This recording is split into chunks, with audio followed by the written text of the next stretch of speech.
Vasco coloca proposta na mesa, oferece jogador e mais uma grana para o zagueiro uruguaio do time chileno. Hoje é dia de missão impossível. Tem que reverter uma situação complicada contra o Independente Del Valle no jogo de logo mais.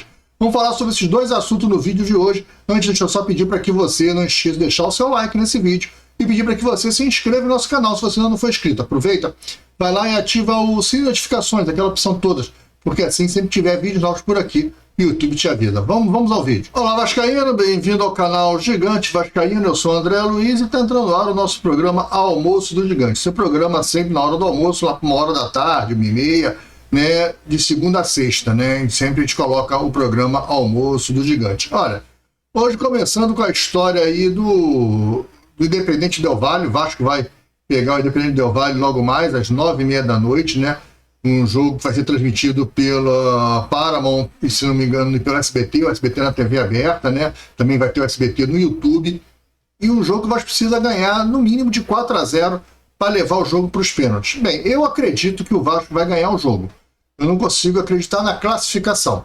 A classificação direta, dentro dos 90 minutos, o Vasco tem que fazer 5 gols. Eu acho muito difícil que esse time do Vasco consiga fazer 5 gols contra o Independente Del Valle. Se bem que o pouco do jogo que a gente viu lá na altitude, os primeiros 10 minutos, o Independente mostrou uma defesa bem fragilizada. Depois não. Depois com a expulsão tomaram conta da partida e foi um jogo de ataque contra a defesa, não deu para ver muita coisa. Mas o pouco tempo que a gente viu dá a impressão que a defesa deles é meia fraca. Eu vi alguns outros jogos do Independente Del Valle ainda na Libertadores e eu achei a defesa deles meio assim insegura, né? Bem parecida com a nossa, mas se hoje é o jogo da gente pressionar os caras. A diferença é que eles têm jogadores de velocidade para o contra-ataque, né? Coisa que a gente não tem. Eles vão ter e vão colocar isso na linha. Se o Diniz continuar com a doidice de colocar o Hugo Moura, então a chance dos caras fazerem pelo menos um gol é muito grande. Isso porque o Hugo Moura não tem velocidade para acompanhar um jogador de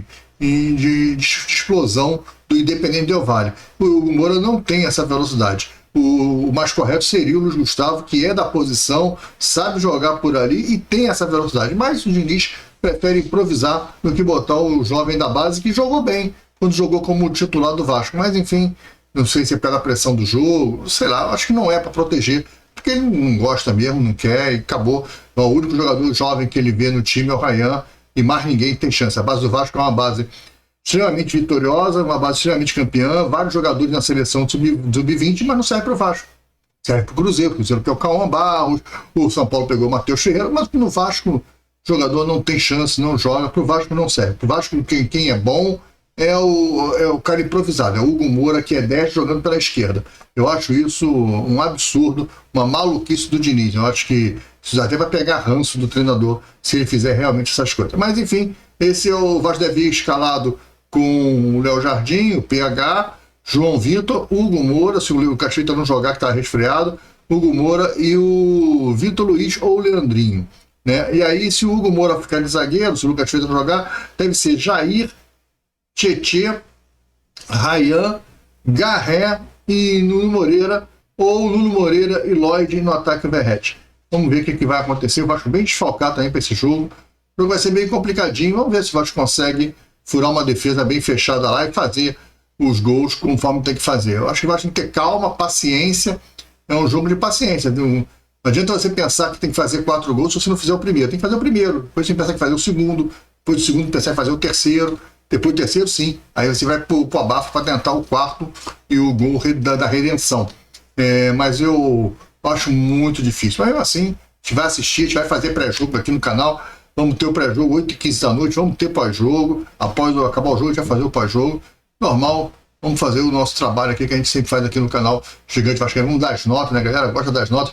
Inclusive, as notas do último jogo, do Vasco e Grêmio, foram essas aqui, ó. Que o pessoal botou de notas aí, ó. O pessoal aqui do canal achou, a galera do canal deu a seguinte nota aí pro Léo Jardim, deu 8 no Vasco e Grêmio, deu 6 pro Paulo Henrique, deu 5,5 pro João Vitor, 5,5 pro Lucas Freitas também, 6 pro Piton, Hugo Moura 6, o Tietê levou 7,5, o Ryan 7, o David, o pessoal gostou muito do jogo do David, jogou bem mesmo 8, o Nuno Moreira jogou bem de 10, 8 também, o Verrete ficou devendo 6, e aí o Cocão 3,5 que entrou, e o Lloyd 3, e 3 pro Diniz, pela colocação do Cocão em campo, a galera detonou aqui o Diniz. Isso foi as notas que o pessoal deu no pós-jogo, né?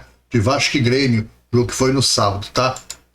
Agora falando dessa notícia aí do zagueiro, basta para contratar o Alan Saldívia, fez uma proposta para o Colo-Colo, é um zagueiro destro, uruguaio, que fez uma boa campanha no Colo-Colo. O Colo-Colo em si não fez uma boa campanha, mas mesmo assim ele conseguiu ser destaque.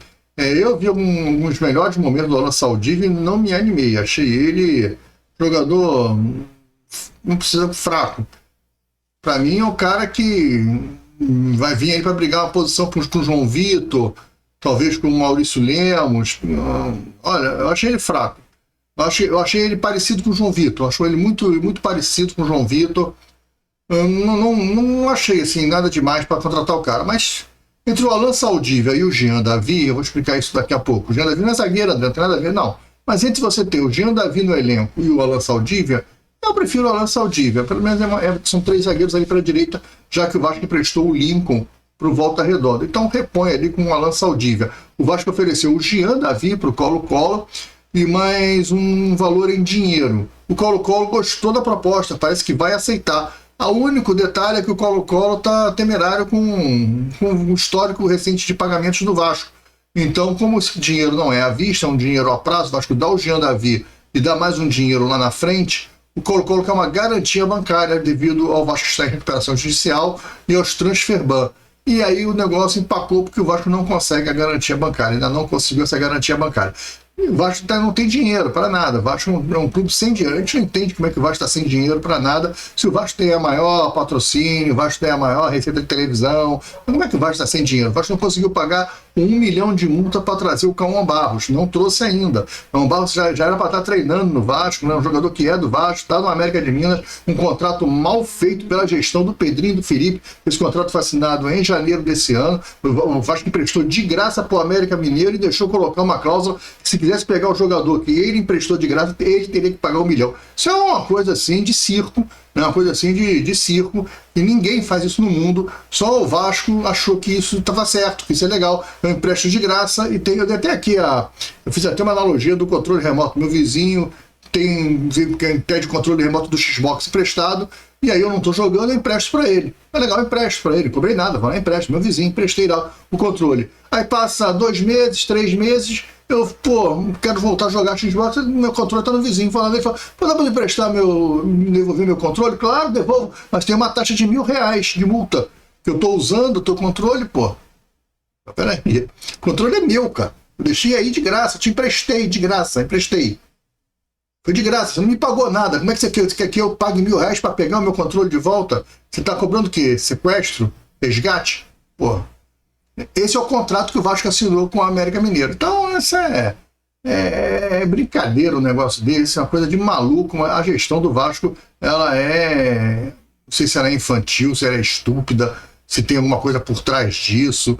Eu não quero acreditar que tenha algo por trás, mas fica muito difícil achar que as pessoas são tão idiotas a esse ponto, né? Fica difícil achar que pessoas adultas sejam tão idiotas a esse ponto. Eu acho muito difícil de acreditar num negócio desse, mas enfim, é o que a gente tem para hoje. E aí não consegue trazer o Cauã Barros, o Saldívia agora esbarrou porque não tem garantia bancária, o Vasco nunca tem dinheiro para nada, o Vasco tem um elenco aí caríssimo que não dá resposta esportiva.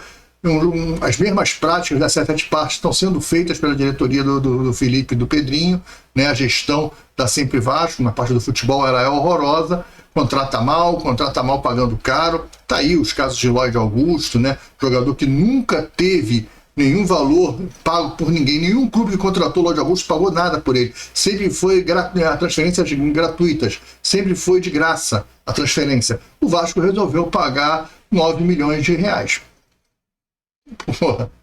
Aí você não entende. Aí você pega a base e vende o cara por R$1,5 milhão, o outro por R$1,5 milhão, vende o outro por $1 milhão. O Vasco vende pingadinha a sua base, não faz dinheiro, e aí o Vasco está sempre isso, contrata mal, vende os seus ativos barato, contrata o jogador que não dá resposta esportivamente caro.